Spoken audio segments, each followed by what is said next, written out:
For the midterm elections just a week from Tuesday, the push is on for key voting groups. But in Georgia, the Democratic Party is trying to encourage black people to turn out and vote by invoking the death of Michael Brown in Ferguson this past summer. And in my home state of Arkansas, this mailer was sent to black families to accuse Republicans of trying to hurt minorities. Joining me is contributor to the Blaze TV and former communications director for California Congressman Dana Rohrabacher, Tara Setmeyer. We also have executive director of the Libre Initiative, Daniel Garza, and senior political strategist at Schoen Consulting, Jessica Tarlov.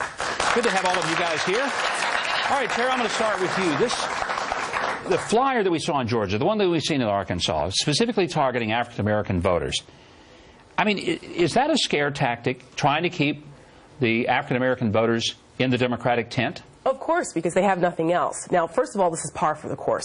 Democrats have been playing on this whole thing about Republicans are anti-minority, they're racist. I mean, you remember back in 2000, the James Byrd case in Texas, where there was the black man that was dragged to his death behind a truck in Texas. They tried to use that. They put out scare tactic ads then with chains rattling in the background. They used the daughter of James Byrd to say that she felt like her dad was being killed all over again because George Bush wouldn't sign a hate crimes law in Texas. Mind you, the perpetrators got the death penalty or life in prison. Didn't matter. It was a scare tactic.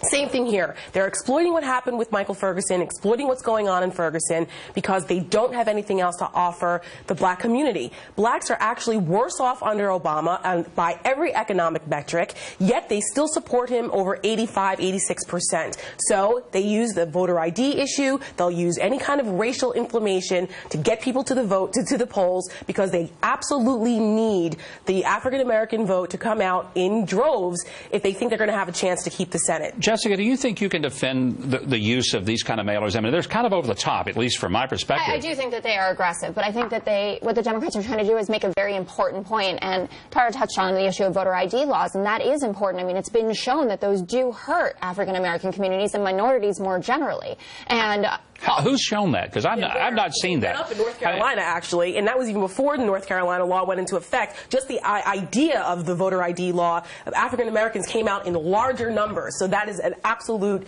untruth. I mean, I've seen survey data that's shown from Pew, I believe. Yeah. There was a poll in 2013. But this was about Michael Ferguson. This is about Michael Ferguson. But I think, I mean, the way that, sorry, Michael Brown and Ferguson. Yeah, Michael Brown and Ferguson. Thank you.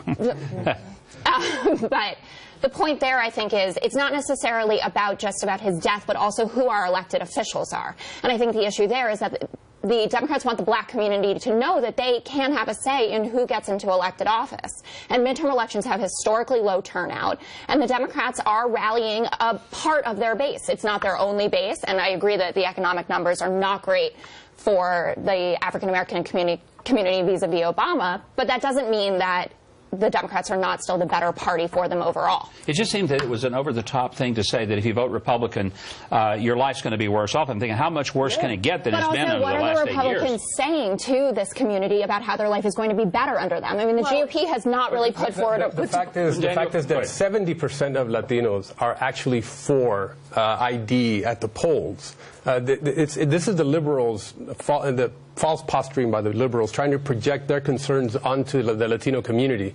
And it's pandering at its worst is what it is, because they're trying to stoke a negative sentiment from the Latino community to try to get them out to vote.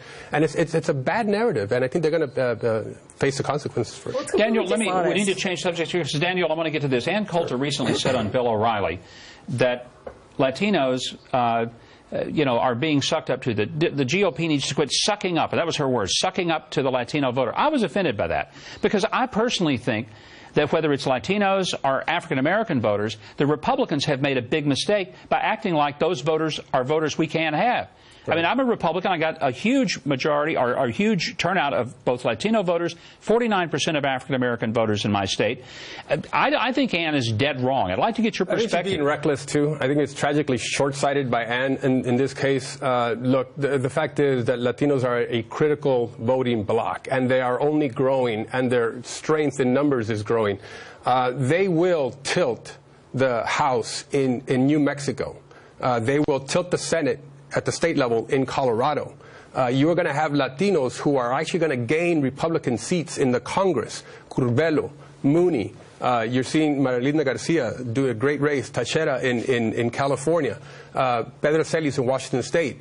Look, Latinos can help you govern as well and get behind your policy positions. 33% of Latinos self-identify as conservatives, 32% as moderate, and 31% as liberal.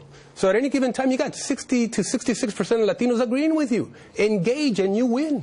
Well, we're going to leave it right there, take a break. We're going to come back and continue on a couple of other topics, including terrorism, equal pay, birth control, and all those other things that are non-controversial, so we can talk about those too. Well, a new AP poll shows that women voters are leaning more Republican than in the past. So as the Democrats claim that the right is waging a war on women no longer working. We'll have more with our panel right after this. Stay with us.